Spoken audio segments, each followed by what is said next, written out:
Tommy Crasher leading them down to the rest of his team, and we have the first, well, Ekrai now doing what Ekan 6 did last battle. He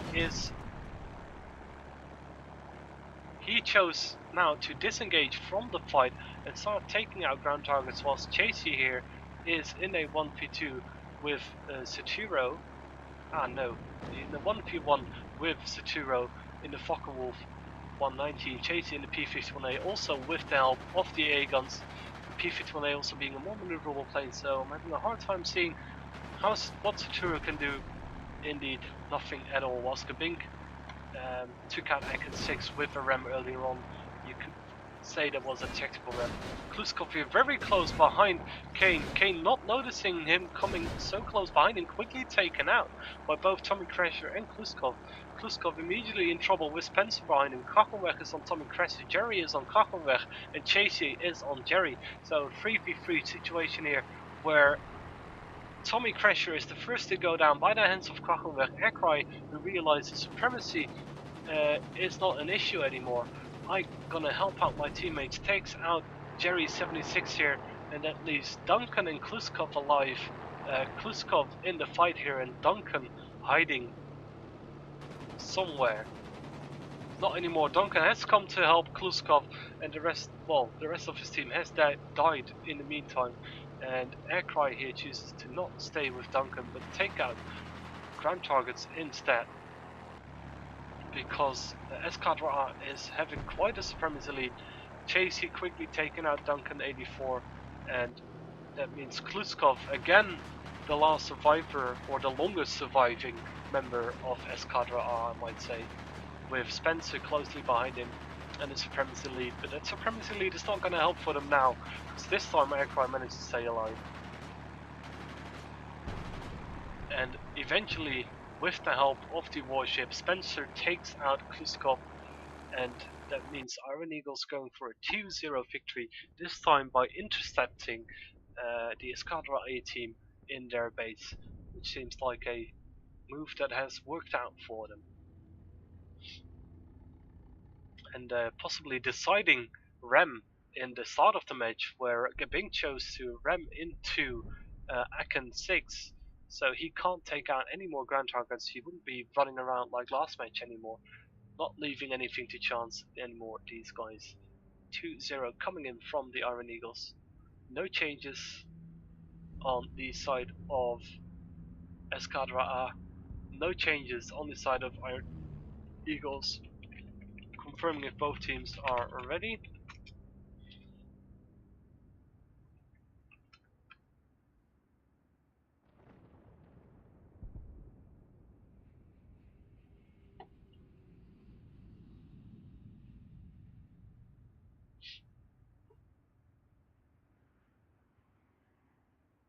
Then we're going into the third and possibly final match between these two teams in the loser bracket semi-final. Loser will be having third place, and winner will go into the final against Just for Fun. Just for Fun again in the final. Very strong team, very consistent performing lately. And I put one member too much on their side. I take it is Rex. We shouldn't be there.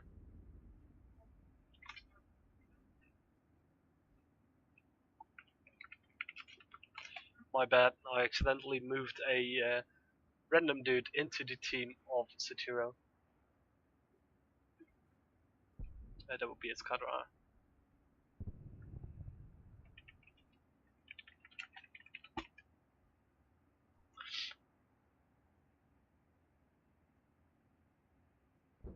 Hello Credit, long time no see. I know I haven't been streaming much lately, but I'm working about 45 hours a week now, actual work. And besides of that, of course, all these side activities with World of Warplanes and managing the clan, so I'm very, very busy lately. I'm gonna see if I can cut down on the working part so I can stream a bit again, whilst we go into the third battle between Iron Eagles and Eskadra A. We'll be following the side of Eskadra A.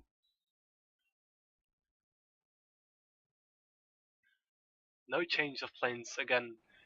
between the teams. So again, Eskadra A staying with the F4U1 and Iron Eagles staying with the 109F whilst I crash my pretty Spitfire into the trees of Lighthouse.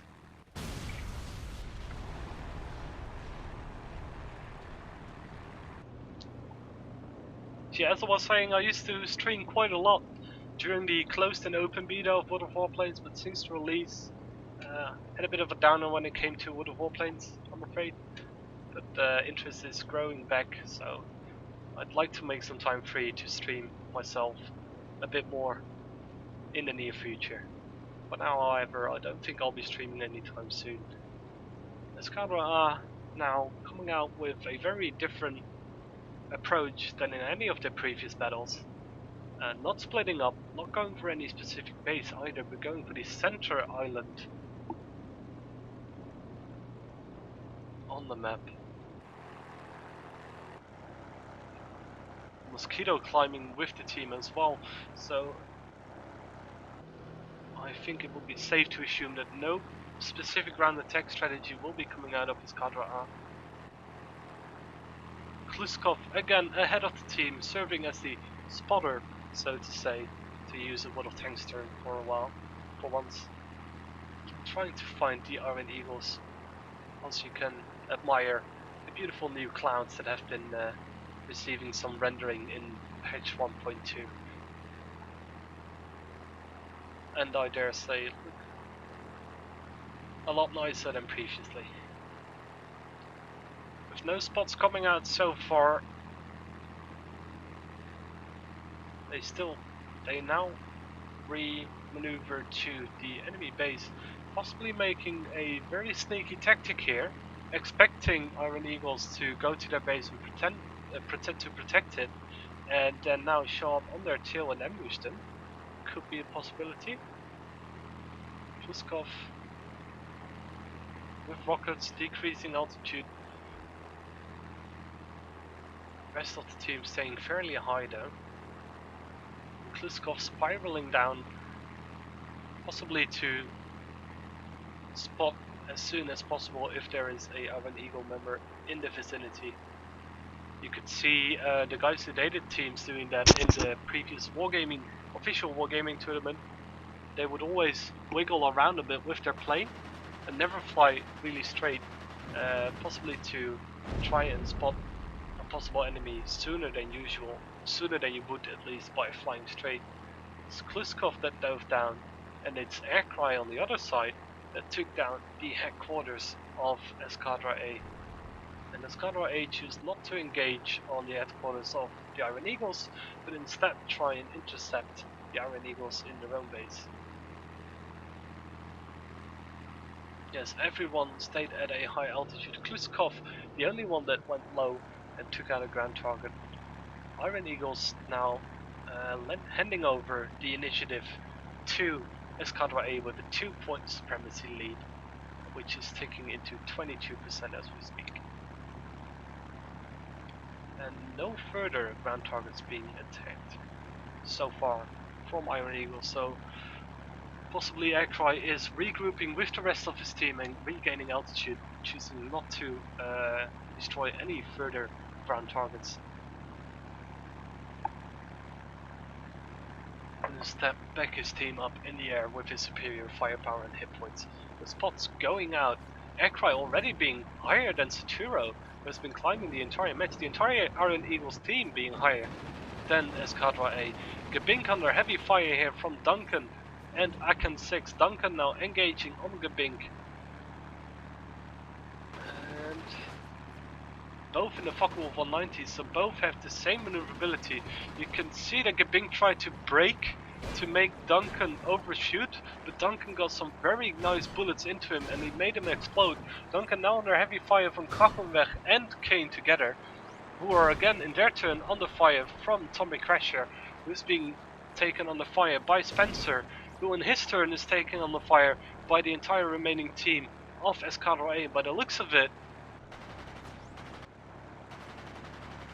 it's only Krachenweg and Spencer left. Spencer having the height advantage, in Krachenweg the opposite. And Kachelweg gonna dogfight now with Jerry 76, while Saturo is also hammering down upon him.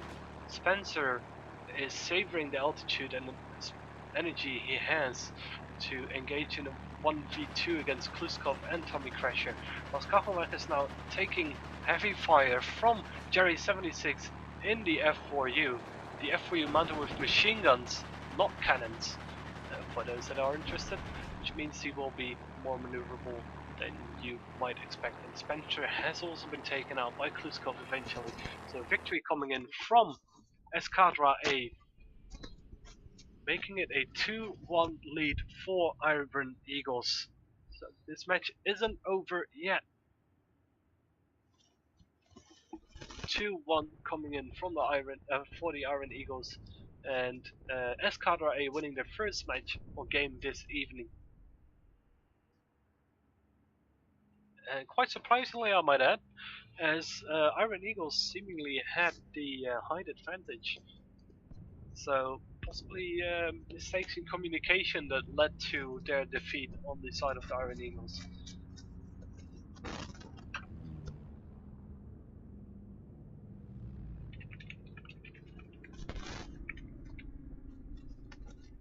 Also, you'll have to excuse me for a moment because I need to quickly go to the toilet. I'll be right back. My apologies.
You saw that right? I came back with a roll of toilet paper. I've caught a bit of a cold, I'm afraid.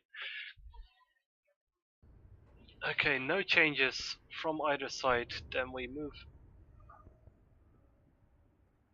both teams into their respective corners. You might stay. And 10 seconds.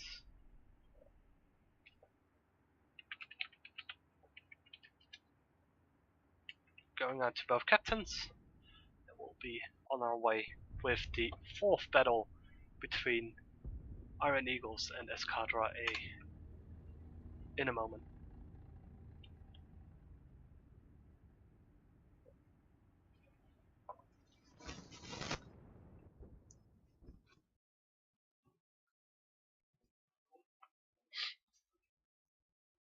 So Eskadra A winning the last battle between the two. Let's see what the Iron Eagle has for an answer for them. Again, the Rogers coming out at the start of the game to notify everyone where everyone is.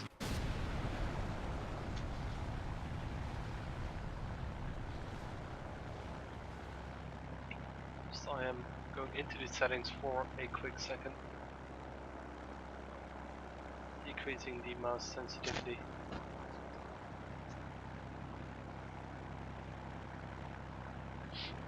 Which doesn't seem to affect the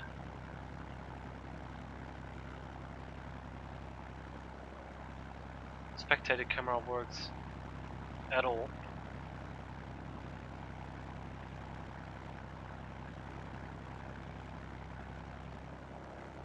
Interesting.